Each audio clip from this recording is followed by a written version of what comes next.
നീതി നിഷേധിക്കപ്പെടുന്ന ലോകത്ത് നിങ്ങൾ എന്താണ് നിങ്ങൾ മൗനമായി നിൽക്കുന്നത്? നിങ്ങൾ എന്തുകൊണ്ട് ശബ്ദിക്കുന്നില്ല? നീതിക്ക് വേണ്ടി പോരാടുന്നില്ല. വിശുദ്ധ ഖുർആനിന്റെ നമ്മളെ നെഞ്ചത്ത് തറക്കുന്ന ചോദ്യമാണ്.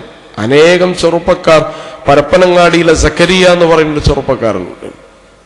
18 വയസ്സിലാണ് പിടിച്ചുകൊണ്ടുപോയി. 17 കൊല്ലമായി. കേസ് ശരിയാണോ തെറ്റാണോ നോക്കണ്ടേ, വിചാരണ നടത്തണമല്ലോ. 17 കൊല്ലമായിട്ട് വിചാരണ തടവുകാരനാണ്. അങ്ങനെ എത്ര, അതൊരു സിംബലാണ്, ഒരു പ്രതീകമാണ്. നിയമവ്യവസ്ഥ ദുർബലമായ സമൂഹത്തിലെ ഒരു പ്രതീകം മാത്രമാണ്. അതുകൊണ്ട് നീതി നിഷേധിക്കപ്പെടുന്ന അനേകം ചെറുപ്പക്കാർ നമ്മുടെ നാട്ടിൽ ജയിലറകളിലുണ്ട്. അവർ ചെയ്ത തെറ്റെന്തെന്നാണ് അവർക്കും അറിയില്ല, പിടിച്ച ആളുകൾക്കും അറിയില്ല. അങ്ങനത്തെ ഒരാൾ മാത്രമല്ല, ആയിരക്കണക്കിന് മനുഷ്യർ ജയിലറകളിലുണ്ട്. മ്യാൻമാർ എന്ന് പറയുന്ന ഒരു കാലത്ത് അവിടുത്തെ ഏറ്റവും പ്രധാനപ്പെട്ട സൊസൈറ്റിയാണ് റോഹിംഗ്യൻ മുസ്ലിങ്ങൾ. ഇന്ന് സ്റ്റേറ്റ്ലെസ് ആയ, ഭക്ഷണം കിട്ടാതെ പട്ടിണി കടന്ന് ദിവസങ്ങളോളം കടലിൽ ഇങ്ങനെ ചുറ്റി സഞ്ചരിച്ച് ഒടുവിൽ മരണത്തിന് കീഴടങ്ങേണ്ടി വന്ന ജനത 4 നൂറ്റാണ്ട് കാലം അവിടെ പല സ്ഥലങ്ങളിലും ഏറ്റവും വലിയ വ്യവസായികൾ അവരുടെ കൂട്ടത്തിലുണ്ടായിരുന്നു. ഏറ്റവും വലിയ വ്യവസായികൾ, സമ്പന്നരുണ്ടായിരുന്നു. റോഹിംഗ്യ മ്യാൻമാറിലെ, ബർമ്മയിലെ നഗരങ്ങളിൽ പ്രധാനപ്പെട്ട ഇൻവെസ്റ്റ്മെന്റ് റോഹിംഗ്യൻ മുസ്ലിങ്ങളുടേതായിരുന്നു. എന്നെവിടെയാണ്?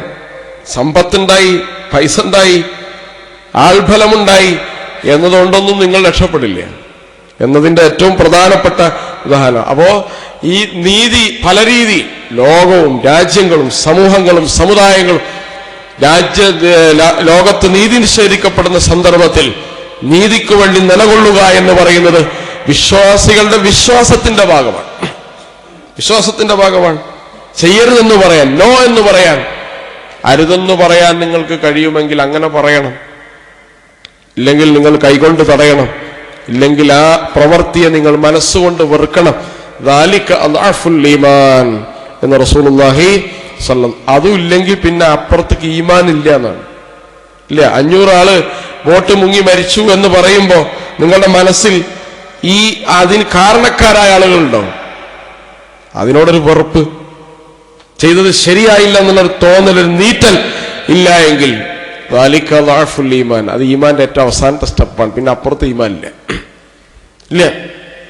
അതുകൊണ്ട് നീതി നിഷേധിക്കപ്പെടുന്ന ജനതയ്ക്ക് വേണ്ടി അവരുടെ പക്ഷത്ത് നിൽക്കുക. രണ്ടാമത്തോ, പീഡിതരെ സഹായിക്കുക.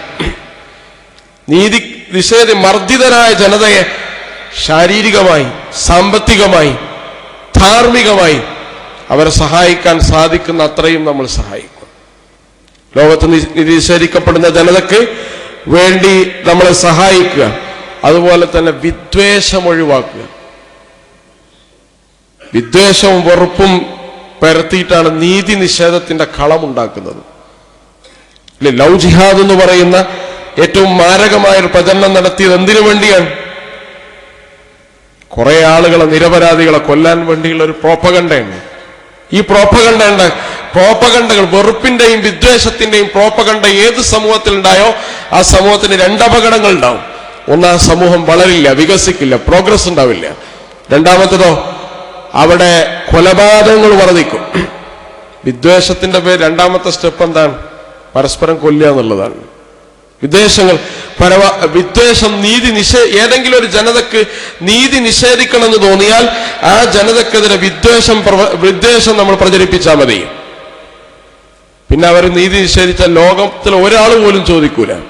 നീതി നിഷേധിക്കപ്പെടുന്ന ജനത വിദ്വേഷം പ്രചരിപ്പിക്കുന്നതിൽ കക്ഷികളാവാനോ അതിനെ പിന്തുണക്കാനോ അതിന് ലൈക്ക് ചെയ്യാനോ കമന്റ് ചെയ്യാനോ ഒരിക്കലും നമ്മൾക്ക് പാടില്ല. വിദ്വേഷത്തിന്റെ പ്രചാരകരാവാൻ പാടില്ല. 4ാമത്തെ കാര്യം, നീതി നിഷേധിക്കപ്പെടുന്ന ആളുകൾക്ക് വേണ്ടി പ്രാർത്ഥിക്കണം. പ്രാർത്ഥന, അവർക്ക് വേണ്ടി സഹായം. നേരത്തെ പറഞ്ഞല്ലോ, മർദ്ദിതരെ നിയമപരമായി സഹായിക്കാം, ധാർമ്മികമായി സഹായിക്കാം, സാമ്പത്തികമായി സഹായിക്കാം, ശാരീരികമായി സഹായിക്കാം. അതേപോലെ വിശ്വാസികൾ ലോകത്ത് നീതി നിഷേധിക്കപ്പെടുന്നവരോട് അവരുടെ ഐക്യദാർഢ്യത്തിന്റെ ഏറ്റവും പ്രധാനപ്പെട്ട ഭാഗമാണ് പ്രാർത്ഥന എന്ന് പറയുന്നത്.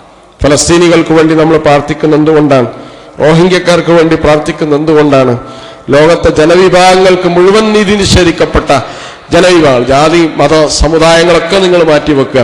നീതി നിഷേധിക്കപ്പെടുന്ന ജനതയ്ക്ക് വേണ്ടി നിങ്ങളുടെ വിശ്വാസമനുസരിച്ച് പടച്ച റബ്ബിനോട് പ്രാർത്ഥിക്കാം. ആ പ്രാർത്ഥന നമ്മളിൽ വിശ്വാസമുണ്ട് എന്നതിൻ്റെ അടയാളമാണ്.